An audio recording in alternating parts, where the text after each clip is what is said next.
Hi மக்களே, வணக்கம். இன்றைக்கி பூண்டு ஊறுகாய் செய்துடலாம். டக்குன்னு செய்கிற மாதிரி ஒரு பூண்டு ஊறுகாய் எப்படி செய்யலான்னு சொல்லி பார்ப்போம். பொதுவாகவே பூண்டு ஊறுகாய் செய்கிறதா இருந்தால் பூண்டு நிறைய உரிக்கணும், அது பெரிய ப்ராசஸ்ஸு. அதனால் மனசு இந்த மாங்காய் ஊறுகாய் கூட செய்திருவாங்க, லெமன் ஊறுகாய் செய்திருவாங்க. பூண்டு ஊறுகாய்ன்றது ஆனால் எல்லாருக்கும் பிடிச்ச ஊறுகாய். ஆனால் அது செய்கிறது ரொம்ப பூண்டு உரிக்கிறதுக்கு கஷ்டப்பட்டுக்கினே அது செய்ய மாட்டாங்க. நான் என்னுடைய ஐடியா பிரகாரம் நான் சொல்கிறேன். நம்மளுக்கு பூண்டு ஊறுகாய் செய்யணும்னு தோணுச்சுன்னா ஒரு அஞ்சு பூண்டு, அதாவது ஒரு 100 கிராம் எடுத்திருக்கேன் நான். பாருங்கள், இப்போ இந்த 5 பூண்டை நம்ம ஈஸியாக ரொம்ப அழகாக உரிச்சிடலாம். இப்போ நான் இதை உதுத்துட்டு வெறும் கடாயில் போட்டு லேசாக வறுத்துட்டு உரித்தோம்னா டக்குன்னு உரிச்சிடலாம். ஒரு நிமிஷத்தில் உரிச்சிடலாம். அந்த மாதிரினா நம்ம டக்குன்னு செஞ்சிடலாம். 1/4 கிலோ 1/2 கிலோனா உரிக்கணுன்னா ரொம்பவே கஷ்டமாக இருக்கும். நான் ஒரு 100 கிராமில் அழகாக கொஞ்சமாக நம்மளுக்கு ஒரு வாரத்துக்கு தேவைப்பட்ட பூண்டு ஊறுகாய் செய்து காட்டுறேன். இப்போ இதுக்கு தேவையான பொருள்லாம் பார்த்துக்கலாம். ஒரு 100 கிராம் பூண்டு எடுத்திருக்கேன். இது பெருங்காய பவுடரு, கொஞ்சமாக புளி, 1 டீஸ்பூன் வெந்தயம், 1 டீஸ்பூன் கடுகு, இந்த டீஸ்பூனில் 2 டீஸ்பூன் அளவுக்கு கார மிளகாத்தூள், ஃப்ரெஷ்ஷான கருவேப்பிலை எடுத்திருக்கேன். இப்போ இந்த 3த்தையும் பவுட்ரு பண்ணிடலாம். முதல்ல இந்த பூண்டை உரிச்சிடலாம். அவ்வளோதாங்க, டக்குன்னு உரிச்சிட்டேன் பாருங்கள். அதே பூண்டு வறுத்த கடாயிலேயே கொஞ்சமாக எண்ணெய்லாம் ஊற்ற வேண்டாம். வெந்தயம் போட்டுப்போம், கடுகு போட்டுப்போம், கருவேப்பிலை போட்டுப்போம். இது 3த்தையும் வறுத்துடலாம். இது கருகாமல் லைட்டாக வறுத்துக்குங்க. எண்ணெய் சேர்க்க தேவையில்லை, வெறுமனே வறுத்தா போதும்.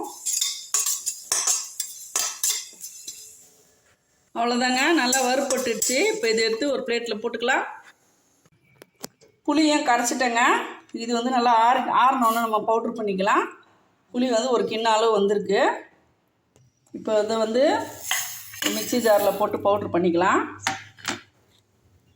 கொஞ்சம் ஒரு நைஸாக அரைச்சிட்டு வந்துடலாம். அவ்வளோதாங்க, நல்லாவே பவுட்ரு பண்ணியாச்சு. அடுத்து அதே கடாயில் ஒரு 100 ml நல்லெண்ணெய் ஊற்றிக்கலாம்.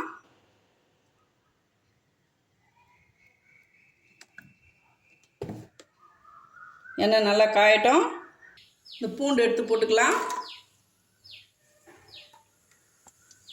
லேசாக வதக்கி விட்டுக்குங்க.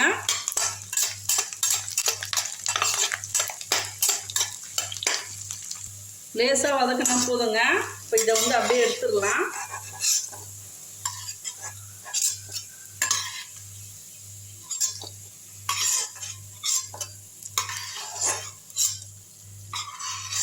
இப்போ அதே எண்ணெயில் தீயை குறைச்சி வச்சுருங்க. தீயை குறைச்சி வச்சுட்டு அதே எண்ணெயில் தட்டி வச்ச பூண்டை போட்டுக்குங்க. இது ஃப்ளேவருக்காக நான் இந்த மாதிரி போடுறேன். ரொம்பவே வாசனை நல்லாயிருக்கும். தோலோடு ஒரு 10 பல் தட்டி வச்சுருக்கேன்.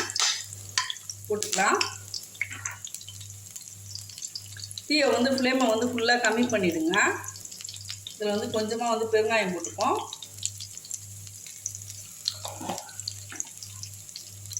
அடுத்து இதில் 2 டீஸ்பூன் அளவு கார மிளகாத்தூள் சொன்னேன் இல்லைங்களா, அதை போட்டுக்கலாம். ஃபுல்லாக இல்லைன்னா ஆஃப் கூட பண்ணிவிடுங்க. நீங்கள் ஸ்டவ்வை கருகக்கூடாது. நான் கேஸ் ஆஃப் பண்ணிட்டேன். நிறம் மாறக்கூடாது. இப்போ இந்த புளி தண்ணியை தூக்கி ஊற்றிடலாம்.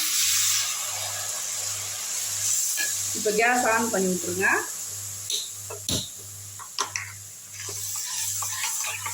இது நல்லா கொதித்து வரட்டும். அதுக்குள்ளே இந்த பூண்டை குறப்பாக துருவிட்டு வந்துடலாம். வெந்தயம் அரைச்ச அதே ஜாரில் லேசாக துருவிட்டு வந்துடலாம். ரொம்ப நைஸாக அரைக்க வேண்டாம். பாருங்கள், இந்த மாதிரி. இப்போ இதை வழித்து இதில் போட்டுடலாம். ஜாரில் இதில் போட்டுடலாம்.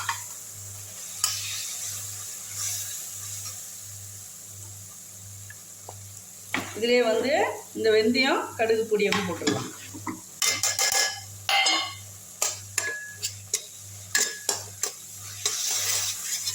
நல்லா அப்படியே வதங்கி வரட்டும். நல்லா ஒரு 2 டீஸ்பூன் அளவு கல் உப்பு போட்டுக்கலாம். ஊறுகாய்ன்றதுனால கொஞ்சம் தூக்கலாக போடுறேன். 2 டீஸ்பூனு. எவ்வளோ வாசனையாக இருக்குது பார்த்தீங்களா. கொஞ்சமானும் போது நம்மளுக்கு டக்குன்னு செய்ய தோணும். இந்த மாதிரி கொஞ்சமாக செஞ்சிங்கன்னா அப்பப்போ நம்ம செய்துக்கலாம். இந்த ஸ்டைலில் செஞ்சிங்கன்னா நல்லா வதங்கட்டும். எண்ணெய் பிரிஞ்சு வரட்டும்.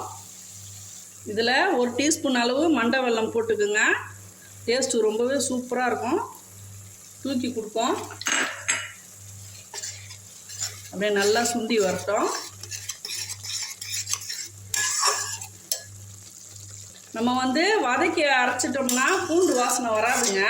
அதனால் நம்ம வந்து ஒரு 10 பல்லு பூண்டை வந்து தோடோட லைட்டாக வந்து அப்படி தட்டி போட்டுக்கலாம். தட்டி போடும்போது நல்லா கமகமான வாசனையாக இருக்கும் எண்ணெயில் வந்து வதங்கும்போது. இந்த பூண்டு ஊறுகாவை யார் வேணாலும் செய்யலாங்க. சின்ன பசங்கள்லேருந்து பேச்சுலர்லேருந்து எல்லாருமே ஈஸியாக செய்யலாங்க. ரொம்ப ஈஸி மெத்தட் இது. கொஞ்சமாக நான் வந்து செய்து காமிச்சிருக்கேன். யார் வேணாலும் டக்கு டக்குன்னு செஞ்சிடலாம். இதை பாருங்கள், அப்படியே எண்ணெய் பிரிஞ்சு வருது. அப்படியே கிண்டி விட்டுருங்க. ஊறுகாய் செய்யும்போது நல்லா அடி கனமான பாத்திரமாக எடுத்துக்கோங்க. அப்போ தான் வந்து அடி பிடிக்காமல் இருக்கும். அப்படியே திரண்டு உருண்டு வருங்க. அந்த வந்து பக்குவத்துக்கு வந்துடும். ஒரு 5 நிமிஷத்தில் ரெடி ஆகிடும். அவ்வளோதாங்க. நல்லா எண்ணெய் பிரிஞ்சு வந்துருச்சு பாருங்கள், அருமையாக இருக்குது. எண்ணெய் இந்த மாதிரி வந்து சாய்ச்சா எண்ணெய் வந்து தனியாக தேங்கி நிற்கணும். ரெடி ஆயிடுச்சு. கேஸ் ஆஃப் பண்ணிடலாம். அடுத்து இப்போ இதை எடுத்துன்னு போயிட்டு அப்படியே வெயிலில் வச்சு அப்படியே பயன்படுத்தவும் செய்யலாம். நான் வந்து வெயிலில் வந்து இன்றைக்கி இப்போ வெயில் நல்லா அடிச்சிட்ருக்கு. சாயந்தரம் வரல வெயிலில் நல்லா வச்சுட்டு சாயந்தரம் வந்து பாட்டிலில் போட்டு எவ்வளோ அளவு வந்திருக்குன்னு சொல்லி உங்களுக்கு காட்டுறேன். அவ்வளோதாங்க. நான் வெயிலில் வச்சுட்டேங்க. நல்லா வந்து ஒரு 2 மணி நேரம் 3 மணி நேரம் வெயிலில் இருக்கட்டும். வெயில் இல்லைன்னா பரவாயில்ல, நீங்கள் வந்து ஆறின பிறகு பாட்டிலில் தாராளமாக ஸ்டோர் பண்ணலாம். வெயிலில் வச்சு போடும்போது நல்லா கொஞ்சம் ஊறி டேஸ்ட் இன்னும் சூப்பராக இருக்கும். வாய்ப்பு கிடச்சா வைங்க. சாயந்தரமாக ஆறின பிறகு நான் பாட்டிலில் போட்டு எவ்வளோ அளவு வந்திருக்குன்னு சொல்லிட்டு உங்களுக்கு காட்டுறேன். நல்லா ஒரு 3 மணி நேரம் வெயிலில் வச்சேங்க. நல்லாவே ஊறி வந்துருச்சு. நல்லா காஞ்ச பிறகு பாருங்கள், அந்த எண்ணெய் தனியாக மதிக்கி நிற்கிது பார்த்தீங்களா. கொஞ்சம் வெயிலில் வச்சோம்னா நம்மளுக்கு வந்து இந்த ஒரு வாரம் நல்லா சாப்பிட்றதுக்கு நல்லாவே இருக்கும். ஏன்னா நம்ம வந்து இந்த கடையில் கலக்கிற மாதிரி காடி கலப்பாங்க, அதெல்லாம் நம்ம கலக்கலை. வீட்டில் இருக்கிற பொருள் வச்சு தரமான முறையில் தயார் பண்ணியிருக்கோம். இப்போ இது வந்து பாட்டிலில் போட்டு பார்க்கலாம் எவ்வளோ வந்திருக்குன்னு. நான் வந்து பூண்டு ஊறுகாய் அப்பப்போ கொஞ்சம் கொஞ்சம் செஞ்சுப்பேன். அதனால் எண்ணெய் வந்து கொஞ்சம் லிமிட்டாக தான் ஊற்றிருக்கேன். நான் ஒரு 100 கிராம் தான் ஊற்றிருக்கேன். உங்களுக்கு கொஞ்சம் லாங்காக நீங்கள் வந்து 10 நாள் அப்படி 15 நாள் அப்படி யூஸ் பண்ணுற மாதிரி இருந்தால் கூட ஒரு 50 கிராம் எண்ணெய் ஊற்றிக்குங்க. எடுத்து பாட்டிலில் ஸ்டோர் பண்ணிடலாம். பாருங்கள் எவ்வளோ ஜூஸியாக சூப்பராக வந்திருக்கு. நான் ஊறுகாய் சாப்பிட்டு பார்த்தேன், ரொம்பவே டேஸ்ட் அருமையாக இருக்குங்க.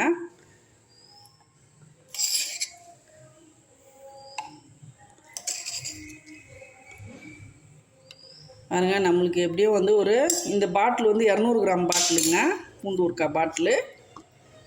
ஃபுல்லாக போட்டுட்டு காட்டுறேன். அவ்வளோதாங்க, போட்டாச்சுங்க. பாருங்க, இது வந்து அப்படியே நம்ம வச்சிட்டோம்னா நாளைக்கு எண்ணெய் அப்படியே தேங்கி நிற்கும். இது கரெக்டான அளவு. பாருங்கள் எவ்வளோ ஊறுகாய் வந்திருக்குன்னு. ட்ராவல் டைமில் நம்ம வந்து இந்த மாதிரி வந்து செய்து வச்சுக்கிட்டோம்னா ரொம்பவே சூப்பராக இருக்கும். சப்பாத்திக்கு, சாதத்துக்கு, எல்லாத்துக்குமே வந்து டேஸ்ட்டு அல்டிமேட்டாக இருக்கும். இந்த கடாயில் சாதத்தை போட்டு பிசைஞ்சு சாப்பிட்டா அவ்வளோ சூப்பராக இருக்குங்க. நம்ம போட்டு நிறைய செய்யாமல் இந்த மாதிரி அப்பப்போ கொஞ்சம் கொஞ்சம் நம்ம செய்துக்கிட்டோம்னா எப்பவுமே நம்மளுக்கு ஃப்ரெஷ்ஷான ஊறுகாய் கிடைக்கும். நாள்பட்ட ஊறுகாவாக இல்லாமல் எப்பவுமே ஃப்ரெஷ்ஷாக கிடைக்குங்க. இந்த வீடியோ வந்து உங்களுக்கு ரொம்ப பயனுள்ளதாக இருந்துச்சுன்னா ஒரு லைக் கொடுத்துருங்க. நம்மளுக்கு 50 கிராம் பாட்டிலே வந்து 50 ரூபாய் அப்படி சொல்லுவாங்க. நம்மளுக்கு 200 கிராம் கிடச்சிருக்கு. நீங்கள் பார்த்துக்கோங்க. வீடியோ பிடிச்சா லைக் பண்ணுங்கள், ஷேர் பண்ணுங்கள், சப்ஸ்கிரைப் பண்ண மறக்காதீங்க. தேங்க்யூ மக்களே.